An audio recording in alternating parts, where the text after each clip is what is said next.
অনেকেই হয়তো বা জানেন, অনেকেই জানেন না, আমি আপনাদের দেবিদ্বারের মেয়ে।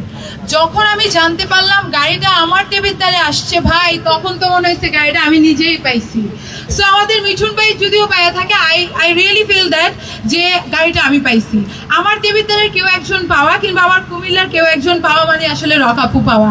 আপনাদের ভালোবাসার জায়গাটা যতটা শক্তিশালী ছিল, আমার ভালোবাসার জায়গাটা আপনাদের জন্য ঠিক ততটাই শক্তিশালী। আর আজকে এই ভিশনের এত সুন্দর প্রোগ্রামে আমাকে ডাকার জন্য মাস্ট বি ভিশনের অথরিটিকে বলবো থ্যাংক ইউ সো মাচ। আমি প্রথমে কাজে ছিলাম, আমার মোবাইল বাড়ির ছিল, তো আমার ওয়াইফে কাজ থেকে আসার পরে বলল যে আজকে একটা ফোন আসছে, তো বলতেছে আমরা যে এলইডি টিভি কিনছি ওটার মাধ্যমে যে একটা ড্রিম হোম অফার চলতেছিল, ওইটার মাধ্যমে নাকি আমরা কি বিজয়ী হয়েছি বলে নাই। পরে পর্যায়ক্রমে অনেকগুলো ফোন আসছে হেড অফিস থেকে, তারপর অন্যান্য অফিস থেকে, তারপর জানানো হইলো যে আপনি একটা গাড়ি দিচ্ছেন। আমি বললাম কি বলেন ভাই, অবিশ্বাস্য ঘটনায় সব দুষ্টামি ফাইজলামি করতেছেন আমার সাথে। না ভাই সত্যি, আপনার সাথে পরবর্তীতে আবার যোগাযোগ করা হবে। তারপর তারা পর্যায়ক্রমে হোয়াটসঅ্যাপের মাধ্যমে ডকুমেন্ট নেয় আমার, তারপরে আজকে এই পর্যন্ত আর কি যে 15,000 প্লাস একটা এলইডি স্মার্ট টিভি কিনছিলাম। কেনার পরে জানতে পারলাম যেখানে ড্রিম হোম অফার সেশন 2 চলতেছে, তো এটা মাধ্যমে আর কি গাড়ি বিজয়ী হয়েছি, প্রথম গাড়ি উইনার।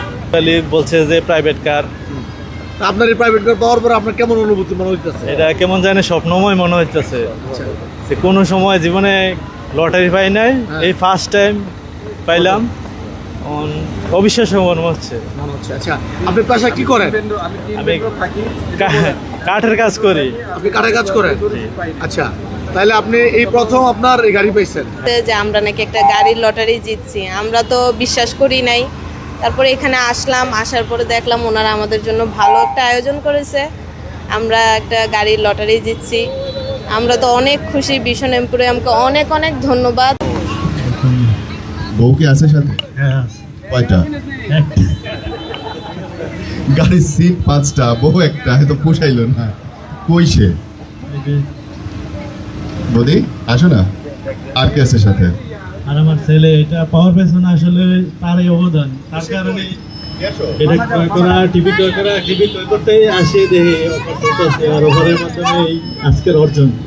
মানে ছেলে হচ্ছে টেলিভিশনে কার্টুন দেখার জন্য অন্যের ঘরে গিয়ে সেটা কান্নাকাটি করতো, ডিস্টার্ব করতো ওদেরকে, এই কারণে কিস্তি উঠে টিভি কিনছি।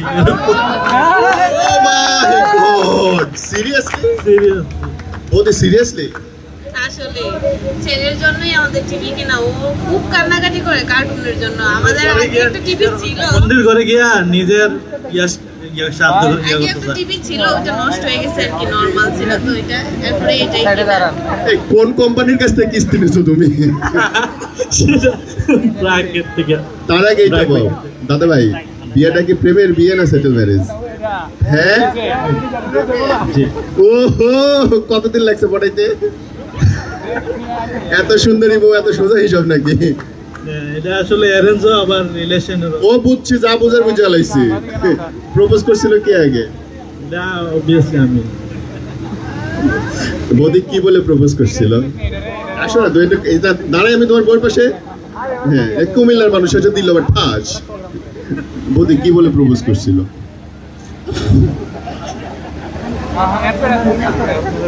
বলো না। ওদের বাড়িতে আমি বেড়াইতে গেছিলাম। এইটারে বলে খাল কাইটা কুমিরা না।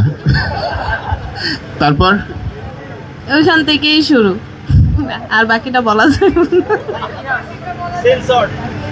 কোন অনুষ্ঠানে বাড়িতে গেছিলা? ওর বোনের বিয়েতে। ও, ওর বোনের বিয়েতে গিয়ে নিজের বিয়ে কনফার্ম? কি দেখে দাদারে ভালো লাগছিল বলো তো?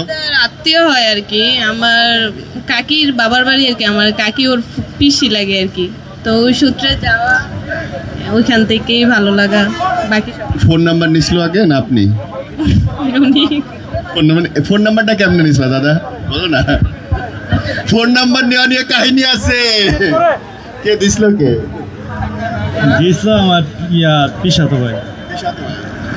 ও ভাই আর কি, ফুফাতো ভাই ফোন নাম্বার দিছিল তার। প্রথম দিন কি ফোন করে গালি দিছিলা? চেঞ্জ চিনতাম তো, ওনারা চিনতাম, আমরা এমনিতে আত্মীয়র ভিতরে তো, এই জন্য চেনা পরিচয় আগের থেকেই ছিল। তো এমন কোনো কিছু হবে ভাবি নাই, কেমনে কেমনে জানি হয়ে গেছে করতে পারি। ওটা ভাগ্যের ব্যাপার। যারা বিয়ে করে নাই, বাচ্চারা তোমাদের জন্য এখন, যারা বিয়ে করে নাই কেমনে সুন্দরী বউ পটাইতে হয় ধৈর্য সহকারে শুনে নাও। দাদা বলো। দুশো গোষ্ঠী রাগ করো না, but this is the time. আপনারা জানেন যে আমি নিজে, আমার নিজের একটা ক্রেডিবিলিটি আসে, বিশ্বাসযোগ্যতার জায়গা আসে। আমার মাসে অন্ততপক্ষে 1000 মিলিয়ন মানুষ থাকে আমার পেজে। সো আমি চেষ্টা করি যে কোনো প্রোডাক্ট এন্ডোর্স করার আগে সেটার সম্পর্কে জানার জন্য। আমি যে এই প্রোডাক্টটার সঙ্গে যুক্ত হয়েছি কারণ আমি নিজে চোখে দেখে আইছি যে এটা সম্ভব। যেদিন ডাবল ডোর ফ্রিজ দেওয়া হলো গাজীপুরে, একজন পাইছে ভাই, বিশ্বাস করবা দাদা, সেও মানে কিস্তি তুলে ইনফ্যাক্ট হচ্ছে ধার দেনা করে হচ্ছে তার একটা বাসায় ওভেন কিনছিল, তার জন্য সে ডাবল ডোর ফ্রিজ পাইছে। সো আমি মনে করি সাধারণ মানুষের কষ্টের জন্য নয়ন স্যার যেভাবে আপনারা হেল্প করতেছেন, আমাদের স্বপ্নেরও বাইরে এটা। আমরা আসলে কোনোদিন চিন্তাও করতে পারি না যে নিজের একটা ঘর আপনারা মানে গিফট করে দেবে, এটা নো ওয়ান বাংলাদেশে এই ধরনের হয় নাই।